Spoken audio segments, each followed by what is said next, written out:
El precio de las raíces. Hoy te quiero contar algo que me pasó hace unos años, una historia que me costó mucho vivir y que, sinceramente, todavía me hace pensar. Y lo digo porque aunque, con el tiempo, he podido ponerle cierta distancia y hasta puedo reírme de lo sucedido, al momento de vivirlo no fue nada fácil.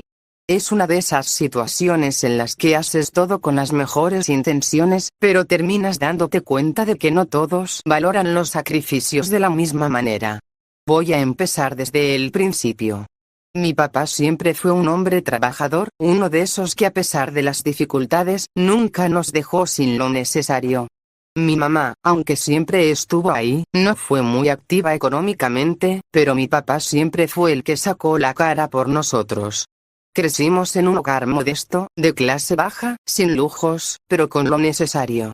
Yo, como hija única, siempre tuve claro que mi papá era mi héroe.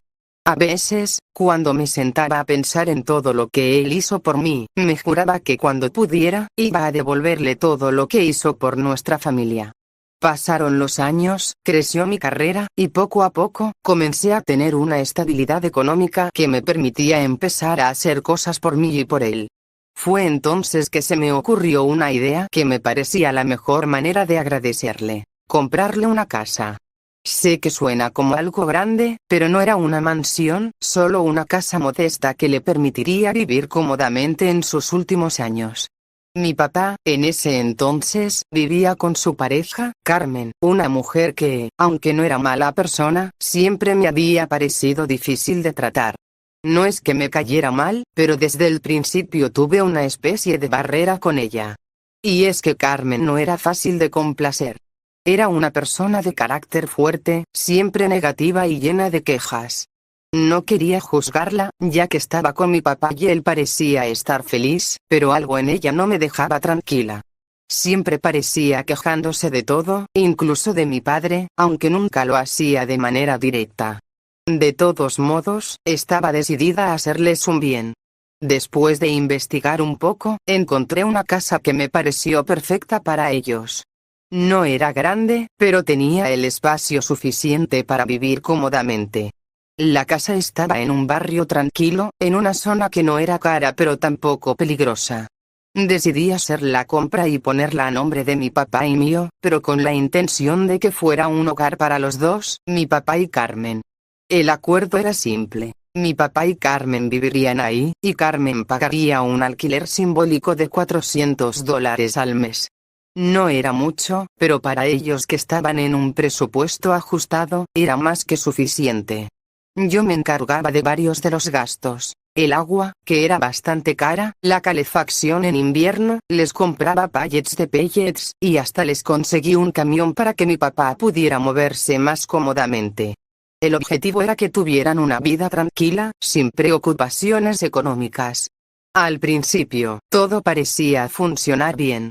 Mi papá estaba contento, Carmen tampoco se quejaba, y yo pensaba que finalmente había hecho algo por ellos que valiera la pena.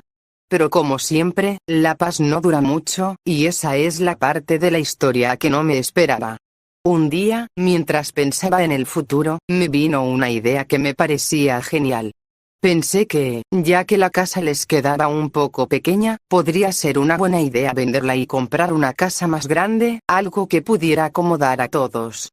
Imaginé una casa con más habitaciones, una casa donde tuviéramos espacio para ser una familia más unida. A pesar de que ya tenía una buena relación con mi papá, pensaba que este cambio nos acercaría aún más. Mi papá ya no era un hombre joven, y Carmen también estaba en sus años dorados, así que pensé que la idea era acertada. Una casa más grande podría ser la solución perfecta para el futuro, para que todos estuviéramos cómodos y pudiéramos ayudarnos más. Así que le propuse la idea a mi papá.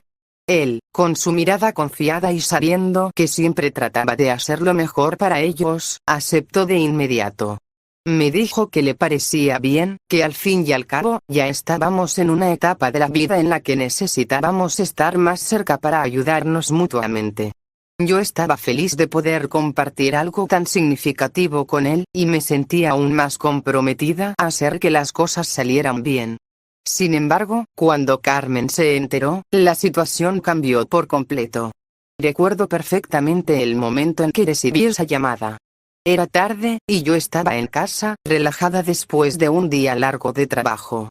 De repente, el teléfono sonó. Era Carmen. ¿Qué es esto que escucho?, me dijo, sin siquiera saludarme. ¿Vas a vender la casa? Mi estómago dio un vuelco. No entendía de qué hablaba, y ella empezó a hablar con un tono tan agresivo, como si estuviera convencida de que yo tenía la intención de hacerle algo malo. Ella comenzó a gritarme por teléfono, acusándome de querer despojarla de su hogar. No voy a dejar esta casa. Y si piensas que me voy a ir sin pelear, estás muy equivocada. Intenté calmarla, explicándole que no era eso lo que quería decir, que la idea de vender la casa era para todos, para el futuro de todos, no solo para mí. Pero ella no me dejó hablar. Interrumpió cada palabra. Si intentas sacarme de aquí, te va a costar.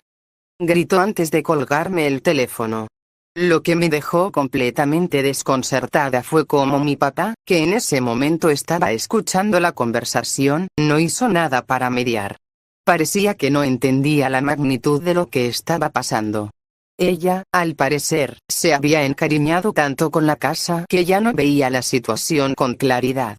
Comenzó a insinuar que ella tenía derechos sobre la propiedad, que había estado pagando alquiler durante años, y por lo tanto, sentía que tenía una parte en la casa. La discusión se intensificó. Carmen, al darse cuenta de que no podía manejar la situación, recurrió a la amenaza. Voy a conseguir un abogado. Si sigues con esto, no voy a quedarme de brazos cruzados. En ese momento, lo entendí. Esto iba a ser mucho más complicado de lo que imaginaba. No solo se trataba de la casa.